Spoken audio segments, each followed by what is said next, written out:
Mas, apa sih yang sebenarnya paling disukai pria di malam hari? Aku terkejut dengan pertanyaannya yang belak-belakan. Suami saya cuma sekadarnya saja, lalu selesai. Saya tidak pernah merasa benar-benar puas. Itu adalah sebuah pengakuan yang mengejutkan. Istri sahabatku mengatakan hal seperti ini kepadaku. Saat itu, Dewi meraih tanganku. Mas Budi juga haus seperti saya, kan? Jantungku mulai berdebar kencang. Seketika, aku kehilangan akal sehat. Wajah kami mendekat secara alami, lalu bibir kami bertemu. Kesini, Mas. Dewi menunjuk ke arah ruang kerja. Jangan. Ini tidak benar. Dia kalau sudah begitu akan tidur sampai pagi. Akhirnya, aku mengikutinya masuk ke ruang kerja. Sejak saat itu, semua tidak bisa kembali lagi. Namun, dia adalah istri sahabat terbaikku. Mulai sekarang, akan kuceritakan kisah yang telah mengguncang seluruh hidupku. Sebelum cerita dimulai, subscribe dan like dari Anda akan menjadi kekuatan besar bagi saya. Baiklah, mari kita mulai ceritanya. Aku ditolak lagi. Sayang, hari ini aku capek sekali. Punggung Rini yang dingin berbalik membelakangiku. Aku merasakan udara di dalam kamar tidur tiba-tiba menjadi berat. Namaku Budi Wijaya, 50 tahun. Aku bekerja sebagai manajer lapangan di sebuah perusahaan konstruksi kelas menengah. Selama 25 tahun, aku mengulangi rutinitas yang sama, bangun pukul 6 pagi, berkeliling lokasi proyek, dan baru pulang ke rumah pukul 10 malam. Fisikku memang lelah, tetapi aku merasa energi masa mudaku masih hidup di dalam diriku, terutama dalam hal itu. Setiap kali teman-teman sebayaku berkata, "Ya sudahlah, kita kan sudah tidak muda lagi," aku hanya menggelengkan kepala dalam hati. Istriku, Rini Hartono, berusia 48 tahun dan telah menjadi ibu rumah tangga seumur hidupnya. Dia adalah wanita bijaksana yang telah membesarkan putri kami satu-satunya dengan sangat baik, yang kini sudah menjadi mahasiswi tingkat akhir. Dalam segala hal lain, Rini adalah istri yang sempurna. Di meja makan yang ia siapkan dengan tulus setiap pagi, selalu ada sup sayur bening yang hangat. Ketika aroma sambal terasi yang sedang digoreng memenuhi seisi rumah, hatiku yang lelah karena pekerjaan berat seharian langsung terasa lega. Rumah selalu tertata rapi, dan cucian selalu wangi aroma pewangi pakaian. Bahkan kaos kakiku pun tidak pernah hilang sebelah. Saat aku stres karena pekerjaan, kehangatannya yang dengan tenang mendengarkan di sisiku. "Hari ini berat ya? Ada masalah apa lagi di proyek?" Sambil memijat pundakku, sentuhan lembut tangannya itu masih kuingat sampai sekarang. Namun, hanya untuk urusan ranjang, sekali sebulan pun sulit. Tepatnya, mungkin hanya sekali dalam 2 bulan. Itu pun dilakukan seolah-olah hanya untuk memenuhi kewajiban, tanpa perasaan. Setiap kali aku bertanya alasannya, jawaban yang sama selalu kembali. "Bukankah wajar kalau sudah tua begini?" Wanita itu beda dengan pria. Kalimat yang paling tidak ingin ku dengar adalah ini. "Di usia segini, kok masih mikirin yang begitu saja?" Rasanya seolah-olah aku ini orang yang tidak normal. Malam-malamku sering kuhabiskan sendirian, merenung apakah aku yang salah karena di usia 50 tahun masih memiliki gairah seperti usia 20-an. Aku mencari di internet dan menemukan bahwa pria-pria sebayaku juga memiliki kekhawatiran serupa. Itu normal. Kebutuhan pria akan hal itu tetap ada meskipun usia bertambah, membaca penjelasan medis seperti itu membuatku sedikit lega. Tapi, apakah itu bisa menjadi penghiburan? Aku menghela napas panjang sambil menatap Rini yang berbaring membelakangi di sudut tempat tidur. Dari naik turunnya bahunya yang teratur, sepertinya ia sudah tertidur lelap. Di luar jendela, lampu-lampu gedung apartemen satu persatu padam. Aku melirik jam, sudah pukul 11.30 malam. Kami berbaring di ranjang yang sama, tetapi rasanya seperti hidup di planet yang berbeda. Jaraknya tak sampai 5 cm, tapi terasa seperti di negara lain di seberang lautan. Malam itu pun, aku akhirnya harus memuaskan hasratku sendirian. Saat aku berbalik melihat Rini sambil berjalan ke kamar mandi, ia masih tertidur pulas. Aku menyalakan lampu dan menatap cermin. Wajahku di usia 50 tahun terpantul jelas. Aku pikir aku masih muda, tetapi sosok di cermin itu jelas sudah menua. Kerutan di sudut mata, garis-garis yang semakin dalam di dahi, dan rambut yang mulai menipis. Sampai kapan aku harus hidup seperti ini? Aku bergumam dengan suara pelan, tetapi cermin tidak memberikan jawaban apapun. Sambil membasuh wajah dengan air dingin, aku mengakhiri hari yang sama seperti biasanya. Hei, Bud. Lama sekali tidak bertemu. Itu Agung, yang baru kutemui lagi setelah 5 tahun. Agung Nugraha, seusiaku, 50 tahun, sahabatku sejak kuliah. Kami bertemu sebagai teman seangkatan di Fakultas Ekonomi, dan menjadi salah satu dari sedikit teman yang persahabatannya bertahan hingga kini. Semasa kuliah, kami sering minum-minum bersama di kegiatan unit mahasiswa, berbagi cerita tentang pacar, dan terkadang berdebat tentang kehidupan semalaman suntuk. Setelah lulus, kami menempuh jalan yang berbeda, tetapi kami sangat dekat sampai-sampai menjadi pendamping pria di pernikahan masing-masing. Aku akhirnya dipindah tugaskan dari Surabaya ke kantor pusat di Jakarta. Rencananya cuma 2 tahun di sini, tapi senang kan bisa bertemu lagi? Agung tersenyum cerah sambil mengangkat gelas birnya. Kami berada di sebuah bar di kawasan SCBD, Jakarta. Karena malam Jumat, tempat itu penuh dengan para pekerja kantor. Wah, benar-benar sudah lama. Kamu jadi lebih gemuk? Ya. Hei, kamu juga sama saja, ubanmu banyak sekali. Kami tertawa melihat satu sama lain, tetapi jejak waktu tak bisa dihindari. Di wajah Agung pun terlihat kerutan yang lebih dalam dan perut yang sedikit buncit. Namun, kepribadiannya yang ceria tidak berubah. Tapi kamu masih kelihatan awet muda. Mungkin karena kerja di lapangan, ya? Bagaimana kabarmu sekarang? Rini baik-baik saja? Ya, begitulah. Kalian bagaimana?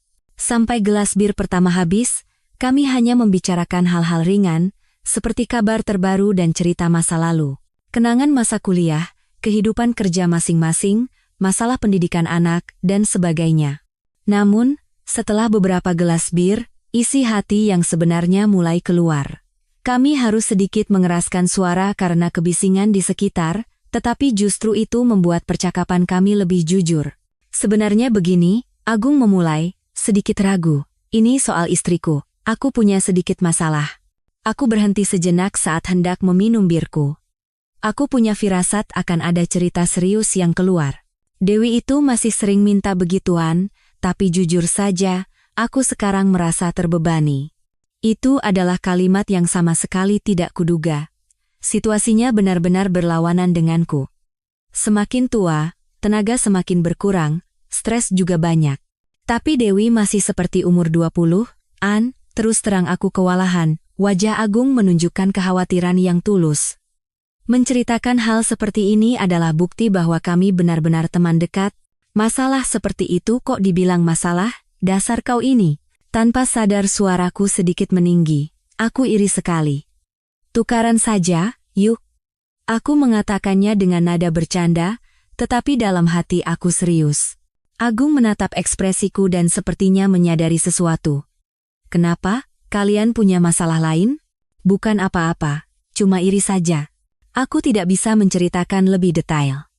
Sulit untuk mengungkapkan bagian pribadi dari 25 tahun pernikahan, bahkan kepada seorang teman. Namun, Agung pasti merasakan sesuatu dari reaksiku. Kami adalah teman lama, hanya dengan melihat sorot mata masing-masing, kami bisa saling memahami. Ya, setiap rumah tangga pasti punya masalahnya sendiri, kan? Benar. Kita tidak pernah tahu urusan dapur orang lain. Setelah itu, kami mengganti topik pembicaraan, tetapi pikiranku terus melayang. Istri Agung itu orang seperti apa? Apa benar dia masih sering menginginkannya? Wanita seperti apa dia? Perasaan ini lebih rumit dari sekadar rasa ingin tahu. Ada sedikit rasa cemburu, juga rasa penasaran. Kami tidak membicarakan topik itu lagi sampai acara minum selesai. Namun, dalam perjalanan pulang di dalam KRL, pikiran itu tidak mau pergi. Pantulan diriku di jendela kereta menunjukkan ekspresi yang rumit. Kenapa aku memikirkan hal ini? Ketika aku tiba di rumah dan membuka pintu, Rini sudah tertidur. Dia tertidur di sofa ruang tengah saat menonton TV. Aku dengan diam menyelimutinya dan masuk ke kamar. Malam ini, ranjang terasa lebih besar dan dingin dari biasanya. Kalian tidak adakan syukuran rumah baru? Pada Senin siang minggu berikutnya, aku menelepon Agung. Sebenarnya, selama akhir pekan, hanya itu yang ada di pikiranku, sudah lama tidak bertemu, dan dia baru saja pindah ke rumah baru. Oh, benar juga. Kami belum mengadakan syukuran yang layak. Bagaimana kalau akhir pekan ini?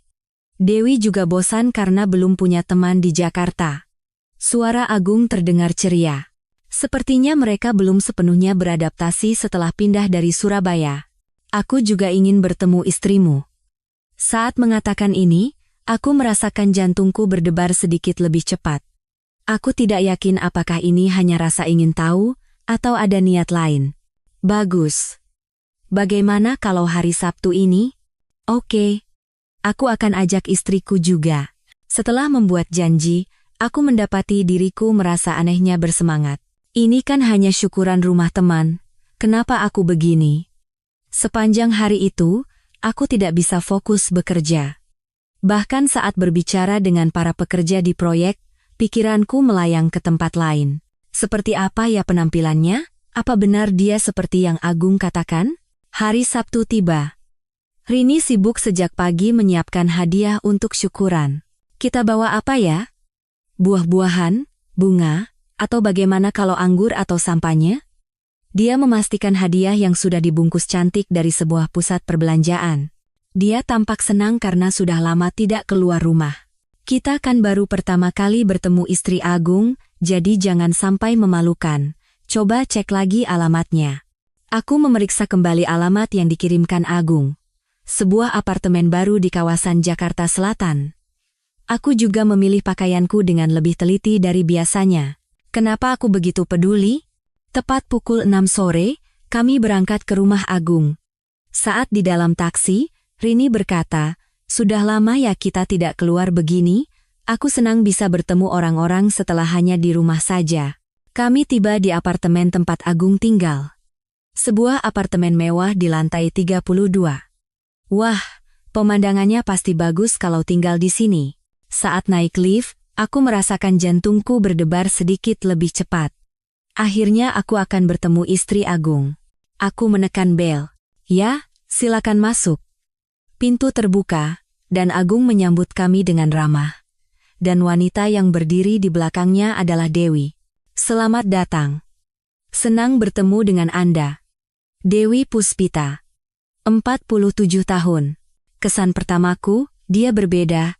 Sangat berbeda dari yang digambarkan Agung. Tingginya sekitar 162 cm, rata-rata, tetapi bentuk tubuhnya sangat menonjol. Gaun rajut hitam yang dikenakannya dengan samar menonjolkan lekuk tubuhnya. Wajahnya bukanlah tipe cantik yang glamor, tetapi ada sesuatu yang misterius dalam dirinya. Terutama saat dia tersenyum, sudut bibirnya yang sedikit terangkat tampak sangat menarik. "Saya sudah banyak mendengar tentang Anda, Mas Budi." Saat kami berjabat tangan, tangannya terasa lembut dan hangat. Aroma parfum yang lembut menyentuh hidungku. Ah, jadi wanita seperti ini. Aku jadi mengerti mengapa Agung merasa terbebani. Ada semacam energi kuat yang terpancar darinya. "Halo, saya Rini Hartono." Rini memperkenalkan diri dengan sopan. "Wah, Anda anggun sekali. Saya Dewi Puspita." "Tidak juga, Mbak Dewi jauh lebih cantik." Melihat kedua wanita itu saling menyapa, diam-diam aku membandingkan mereka. Rini memiliki kesan yang rapi dan tenang, sementara Dewi terasa kuat dan memikat. Rumahnya besar dan bagus sekali ya. Saat kami masuk ke ruang tamu, pemandangan yang luas langsung terlihat. Pemandangan malam Jakarta dari lantai 32 sangat menakjubkan. Pindah dari Surabaya dan bisa tinggal di tempat seperti ini rasanya luar biasa, kata Agung sambil tertawa. Di meja makan, makanan sudah tersaji. Ayam goreng, sate, dan berbagai macam lauk pauk lainnya. Aku tidak bisa masak, jadi semuanya pesan antar saja. Begini jauh lebih praktis dan enak kan? Kata Dewi sambil mengeluarkan bir dan minuman lainnya. Dia secara alami mengambil peran sebagai tuan rumah. Wah, persiapannya banyak sekali ya, kata Rini dengan kagum. Sambil makan, percakapan mengalir secara alami. Kehidupan Agung dan Dewi di Surabaya, kesan mereka pindah ke Jakarta, rencana ke depan, dan lain-lain.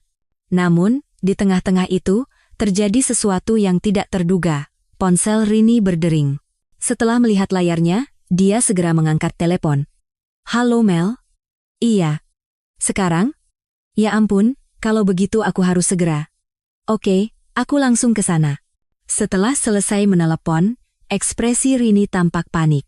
Temanku tiba-tiba dilarikan ke UGD, dan dia sendirian di sana. Dia minta tolong. Ya ampun, apa serius? Aku belum tahu pasti, tapi aku harus ke sana sekarang. Rini buru-buru mengambil tasnya dan bersiap-siap pergi. Agung dan Dewi ikut berdiri, begitu juga aku. Kalau begitu aku ikut. Namun, Rini menahanku dengan tangannya. Tidak usah. Tidak apa-apa. Karena dia temanku, lebih baik aku pergi sendiri.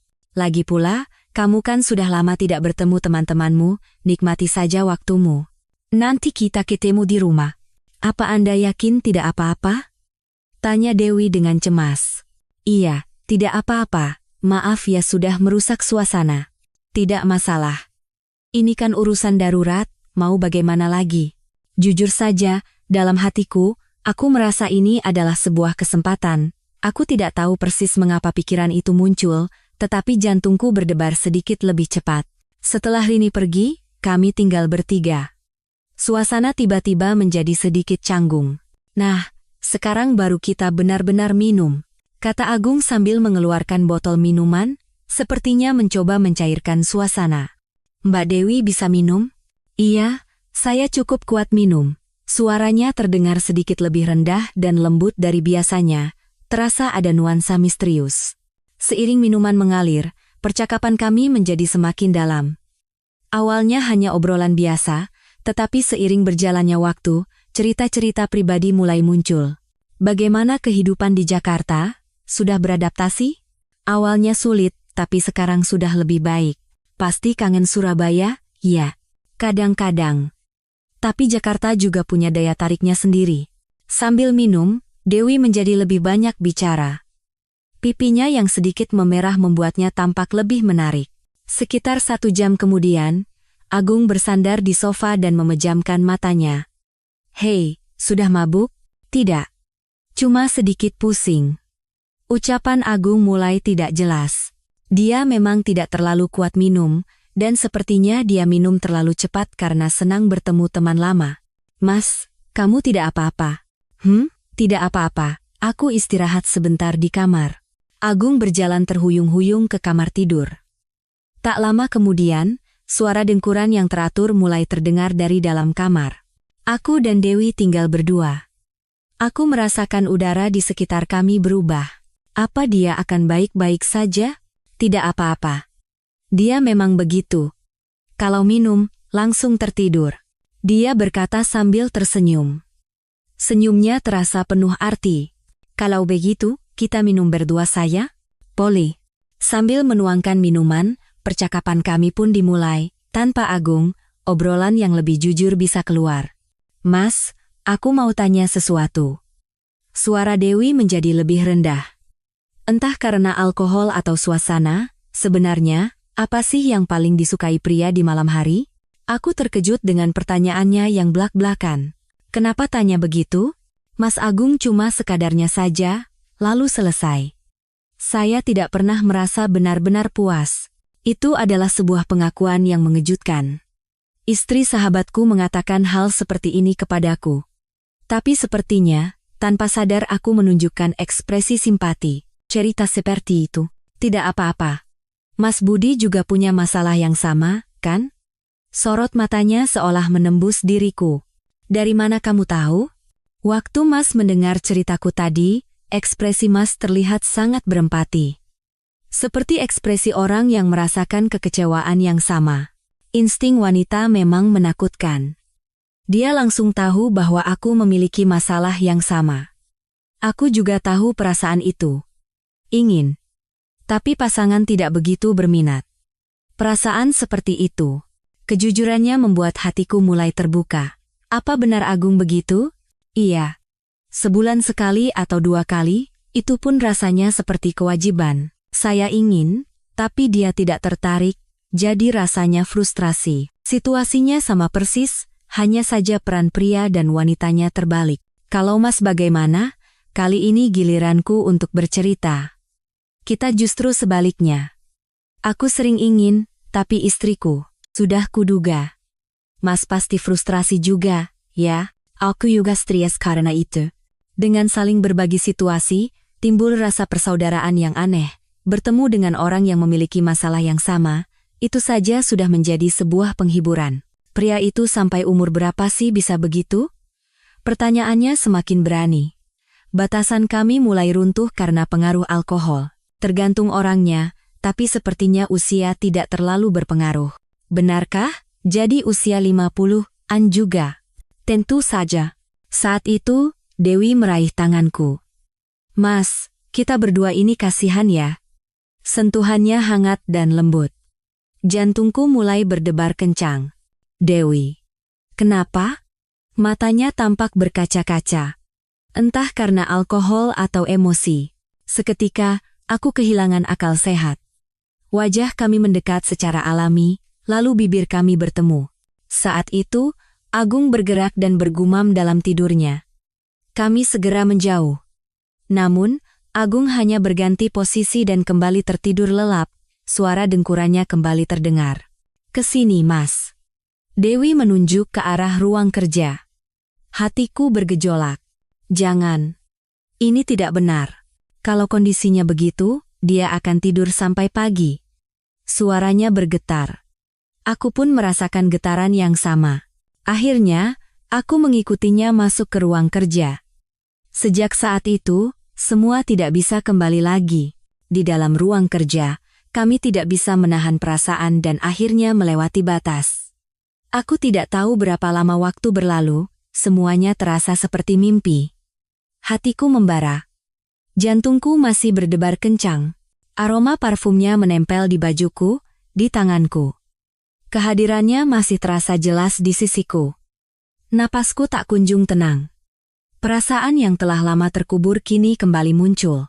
Rasa bersalah dan, pada saat yang sama, kelegaan yang aneh menyelimutiku. Rasanya seperti perasaan yang terlupakan telah hidup kembali. Dia pun tampak sedang menenangkan diri, mengatur napasnya yang panjang. Kami saling memandang dan tersenyum tanpa kata. Namun, senyum itu tidak bertahan lama. Kenyataan perlahan kembali. Apa kita benar-benar melakukan ini? Suaraku bergetar, diselimuti rasa bersalah. Menjelang subuh, aku diam-diam keluar. Agung masih mendengkur di sofa. Aku harus pergi. Aku berkata dengan suara pelan sambil mengenakan sepatuku. Dia mengantarku sampai ke pintu depan tanpa berkata apa-apa. Sambil ragu-ragu di depan pintu, Dewi berkata, mungkin nanti ada perlu untuk saling menghubungi. Begitulah kami diam-diam bertukar nomor telepon. Saat aku pulang, Rini masih di rumah sakit. Ada pesan masuk darinya. Kondisi Meli sudah stabil. Malam ini aku akan menemaninya di rumah sakit. Sambil mandi, aku terus berpikir, apa yang sudah kulakukan? Namun, di saat yang sama, aku tidak bisa melupakan sensasi mendebarkan itu. Beberapa hari setelahnya, rutinitasku terasa aneh, bahkan saat bekerja di kantor, pikiranku terus melayang ke malam itu.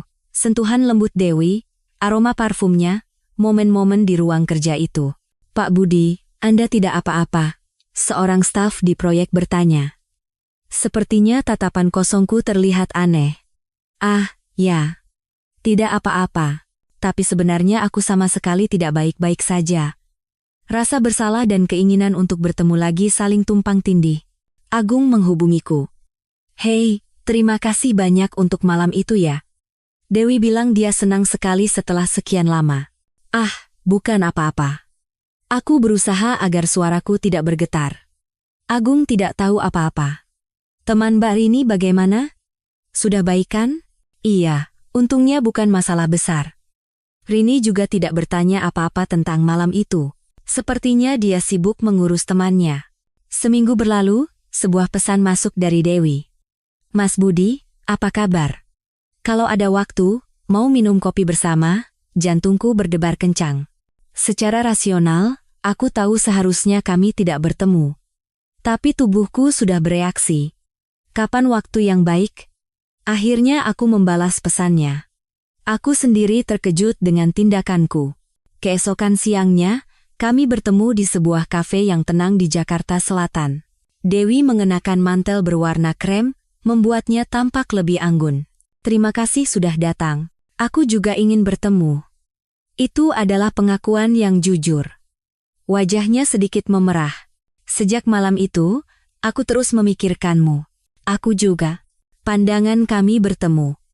Musik lembut di kafe dan suara percakapan pelanggan lain seakan tidak terdengar. Ini pertama kalinya bagiku. Aku juga. Kami mengobrol selama sekitar 2 jam sambil minum kopi. Perlahan, kami saling mengenal lebih dalam. Dewi ternyata lulusan sastra dan pernah bekerja di sebuah penerbitan sebelum menikah. Dia cerdas sekaligus sensitif. Mas Agung hanya memikirkan pekerjaan. Waktu untuk mengobrol denganku pun jarang ada. Keluargaku juga sama. Rasanya kami menjalani kehidupan masing-masing. Dengan saling berbagi tentang kehidupan pernikahan kami merasa semakin dekat, ada empati di antara orang-orang yang memiliki luka yang sama. Udara di sekitar kami semakin hangat, waktu kami saling memandang menjadi lebih lama. Hari ini, apa Mas ada waktu? Tanya Dewi dengan hati-hati. Aku pun memikirkan hal yang sama. Setelah keluar dari kafe, kami berjalan tanpa kata menuju sebuah hotel di dekat sana. Aku benar-benar gugup, kata Dewi dengan suara bergetar. Aku pun tegang. Namun, saat kami bersama, semua kekhawatiran lenyap. Ada sebuah keselarasan alami yang datang dari pengalaman panjang. Hati dan ritme kami sangat cocok, seolah-olah sudah ditakdirkan. Mas, apa ini yang namanya normal? Aku juga baru kali ini merasakan yang seperti ini. Meskipun penampilannya bukan tipe idealku, keharmonisan yang kurasakan saat bersamanya begitu istimewa. Rasanya seperti mengisi kekosongan yang telah lama ku cari. Kita benar-benar cocok ya, Mas. Aku hanya bisa mengangguk mendengar perkataannya. Ini adalah pengalaman terbaik yang pernah kurasakan. Apa kita bisa bertemu lagi? Kapan Mas Agung berangkat kerja? Setiap hari kerja dia pasti pergi. Itu adalah sebuah usulan yang berbahaya, tetapi aku tidak bisa menolaknya. Sejak saat itu, kami bertemu sekali atau 2 kali seminggu. Saat Agung bekerja, aku mengambil cuti setengah hari. Kadang di hotel, kadang di tempat-tempat yang tak terduga. Bahkan pernah kami melakukannya dengan tergesa-gesa di dalam mobil. Setiap pertemuan membuat kami semakin dalam. Hubungan kami bukan lagi sekadar fisik, tetapi juga terhubung secara emosional. Kalau bersama Mas, aku merasa benar-benar hidup. Aku juga, perasaan seperti ini sudah sangat lama tidak kurasakan. Namun, di saat yang sama, rasa bersalah juga semakin membesar. Memasuki bulan ketiga, perubahan dalam keseharianku mulai terlihat. Aku bangun pagi dengan suasana hati yang baik, terutama di hari-hari aku punya janji dengan Dewi. Waktuku memilih pakaian di depan cermin menjadi lebih lama. Hari ini pakai kemeja yang mana ya? Rini menyadarinya. Sayang, akhir-akhir ini kamu kelihatan senang sekali. Seketika jantungku menselus. Masa sih? Biasa saja kok. Mungkin ada kabar baik di kantor, ya. Wajahmu jadi lebih cerah. Untungnya, Rini memikirkan alasan lain. Tapi aku tersiksa oleh rasa bersalah karena telah berbohong. Saat bertemu Agung adalah yang paling sulit. Hei, akhir-akhir ini Dewi berubah loh. Berubah bagaimana? Dia tidak lagi menuntut itu. Sepertinya dia sudah tidak peduli. Aku tersedak saat meminum bir. Oh ya, bukankah itu bagus? Iya sih, tapi agak aneh. Dulu dia begitu menginginkannya. Aku merasa wajahku memerah. Agung mungkin mengira itu karena alkohol. Mungkin orang berubah seiring bertambahnya usia, kan? Mungkin juga. Tatapan curiga Agung seolah menusukku. Jangan-jangan dia sudah curiga? Di rumah pun ada perubahan. Rini mulai merasa aneh. Sayang, kenapa akhir-akhir ini kamu jarang melakukan kontak fisik? Apa maksudmu? Dulu kan sering.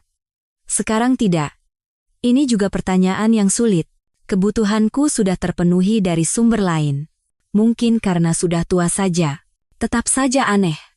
Tiba-tiba berubah begini. Tatapan curiga Rini juga menjadi beban. Aku khawatir dia sudah menyadarinya. Namun, waktu bersama Dewi terlalu manis. Mas, akhir-akhir ini aku bahagia sekali, katanya sambil menyandarkan wajahnya di tubuhku. Aku bisa merasakan suhu tubuhnya yang hangat dan napasnya yang lembut. Aku juga. Aku benar-benar bahagia. Ini adalah perasaan yang belum pernah kurasakan selama 25 tahun pernikahan. Apa perasaan seperti ini yang namanya cinta? Entahlah. Sepertinya begitu. Saat kata cinta muncul, suasana menjadi sedikit berat. Bagaimanapun juga, kami berada dalam hubungan terlarang. Mas, apa kita bisa terus bertemu seperti ini? Aku tidak tahu. Kami sepakat untuk tidak membicarakan masa depan untuk saat ini. Terlalu rumit. Namun, hubungan kami semakin dalam. Lebih dari sekadar pertemuan biasa, rasanya seperti sepasang kekasih sungguhan. Saat ulang tahun, kami saling memberi hadiah. Dewi memberiku dasi, dan aku memberinya kalung. Bagaimana menjelaskannya nanti? Mas Agung tidak akan peduli dengan kalungku. Jangan khawatir. Kadang-kadang kami juga pergi jalan-jalan dengan mobil. Berkendara di sepanjang jalan tol sambil berpegangan tangan dan mendengarkan musik. Tangan Mas hangat sekali. Tanganmu juga. Percakapan-percakapan biasa seperti ini terasa lebih berharga. Percakapan yang tidak bisa kulakukan di rumah. Namun, kenyataan begitu kejam. Suatu hari Rini bertanya, "Sayang, belakangan ini aku mencium aroma parfum aneh." Jantungku serasa berhenti berdetak. Parfum? Parfum apa? Aroma parfum wanita. Mungkin ada pegawai wanita baru di kantor, atau mungkin karena duduk di sebelah seseorang saat makan malam kantor. Untungnya, dia percaya alasan itu, tetapi keringat dinginku mengalir. Aku berpikir harus lebih berhati-hati. Agung juga kadang-kadang melontarkan ucapan yang mencurigakan. Dewi akhir-akhir ini sering sekali melihat ponselnya. Entah dia chatting dengan siapa. Mungkin dengan teman-temannya? Bisa jadi. Tapi dia senyum-senyum sendiri saat melihatnya. Agung tidak tahu bahwa itu karena pesan yang kami saling kirimkan. Rasa bersalah semakin berat. Terutama saat minum bersama Agung. "Bud, kamu benar-benar teman yang baik. Kenapa tiba-tiba bilang begitu? Aku hanya merasa tenang punya teman sepertimu." Kata-kata tulus Agung menusuk hatiku. Aku sedang merebut hal yang paling berharga darinya. Aku benar-benar bajingan. Aku mencela diri sendiri di depan cermin, tetapi aku tidak bisa melepaskan Dewi. Godaannya terlalu kuat dan manis. Situasi mulai menjadi rumit. Aku hampir saja bertemu dengan teman Rini di dekat sebuah hotel. Dari kejauhan, aku melihatnya berjalan ke arah kami, dan aku segera menarik Dewi ke jalan lain. Jantungku serasa mau copot, kalau saja terlambat sedikit. "Mas, kalau begini terus, apa kita tidak akan ketahuan? Kalau kita hati-hati, akan baik-baik saja, tapi aku juga cemas. Sampai kapan kami bisa terus bersembunyi seperti ini?" Di rumah, pandangan Rini juga menjadi lebih tajam. "Sayang, akhir-akhir ini kamu sering keluar ya? Karena urusan pekerjaan. Ada proyek baru." Kebohongan semakin bertambah. Awalnya hanya kebohongan kecil, tetapi lama-kelamaan menjadi besar. Hubunganku dengan Agung juga menjadi canggung. Aku tidak bisa lagi berbicara dengannya senyaman dulu. "Hei, kamu kenapa akhir-akhir ini? Rasanya canggung sekali." "Masa? Tidak ada apa-apa kok? Tidak seperti dulu." "Ada masalah?" Insting Agung sangat tajam. Sebagai teman, dia pasti lebih tahu. Mungkin hanya karena pekerjaan di kantor sedang rumit. "Kalau ada masalah, cerita saja kapanpun." Kata-kata hangat Agung membuatku semakin merasa bersalah. Apa aku pantas disebut teman oleh orang sebaik ini? Dewi juga merasakan perubahan. "Mas, akhir-akhir ini wajahmu tidak ceria. Masa? Terlihat seperti ada beban." "Mungkin karena rasa bersalah." "Aku juga. Aku merasa bersalah setiap kali melihat suamiku. Hubungan kami ternyata saling menyakiti. Namun, kami tidak bisa mengakhirinya. Terutama saat Agung percaya dan mengandalkanku, itu adalah saat yang paling sulit." "Bud, aku hanya cerita ini padamu." "Apa itu?" Akhir-akhir ini Dewi aneh. "Aneh bagaimana?" "Seperti menyembunyikan sesuatu." Jantungku berdebar kencang. Kenapa kamu berpikir begitu? Insting. Hanya insting. Kita sudah hidup bersama 25 tahun, masa aku tidak tahu? Mungkin hanya perasaanmu saja. Bukan. Pasti ada sesuatu. Kecurigaan Agung semakin besar. Situasinya bisa terbongkar kapan saja. Di rumah pun sama. Rini mulai bertanya secara langsung. Sayang, apa kamu punya wanita lain? Apa maksudmu? Akhir-akhir ini kamu aneh sekali. Tidak seperti dulu. Tatapan Rini penuh dengan kecurigaan. Insting wanita memang sangat menakutkan. Suatu malam, saat Rini sedang mencuci kemejaku, dia berkata, sayang, ada aroma parfum aneh lagi. Ah, itu mungkin karena di KRL tadi sangat ramai. Namun, ekspresi Rini tampak meragukan.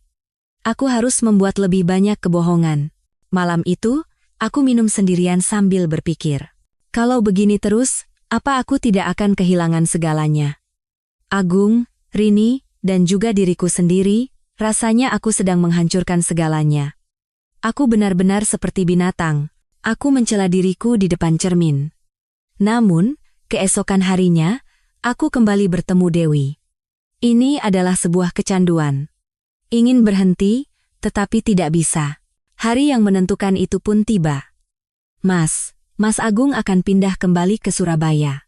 Kabar mendadak dari Dewi membuatku terdiam. Kami sedang minum kopi di kafe, dan tanganku bergetar. Tiba-tiba, urusan di kantor pusat ternyata selesai lebih cepat dari perkiraan.